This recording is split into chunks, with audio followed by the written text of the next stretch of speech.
மறுபடியும் இயேசு ஜனங்களை நோக்கி, நான் உலகத்திற்கு ஒளியாயிருக்கிறேன்.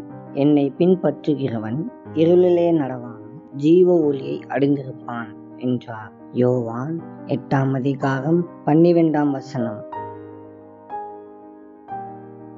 நாம் இயேசு கிறிஸ்துவின் சீடராக இருந்தால் எல்லா மக்களையும் கண்ணியத்துடன் நடத்தும்படி தேவன் நம்மை அழைக்கின்றார். அவர்கள் நம்மை விட வித்தியாசமாக செயல்பட்டாலும், சிந்தித்தாலும் அல்லது வழிபட்டாலும் அது ஒரு பொருட்டல்ல. நாம் அவர்களையும் கண்ணியத்துடன் நடத்த வேண்டும் என்றே அவர் விரும்புகிறார். ஏனென்றால் இயேசு கிறிஸ்து அதைத்தான் மற்ற மக்களுக்கும் செய்தார். இயேசு எல்லோரையும் ஏற்றுக்கொண்டார் என்பதற்காக மக்கள் செய்த எல்லாவற்றையும் அவர் அங்கீகரித்தார் என்று அர்த்தமல்ல. அப்படியே நாமும் மக்கள் செய்யும் எல்லாவற்றுடனும் ஒத்துப்போக வேண்டியதில்லை.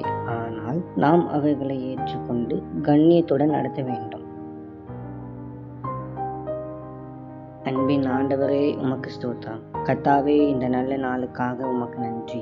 ஆண்டவரே, நாங்கள் எல்லா மக்களையும் கண்ணியத்துடனும் மரியாதையுடனும் நடத்த எங்களுக்கு உதவி செய்யும். நாங்கள் அவர்களுடைய கெட்ட பழக்க வழக்கங்களுக்கு ஒத்து போகாமல் இருக்க எங்களுக்கு உதவி செய்யும். இயேசுவின் மூலம் ஜெபிக்கிறோம் பிதாவே.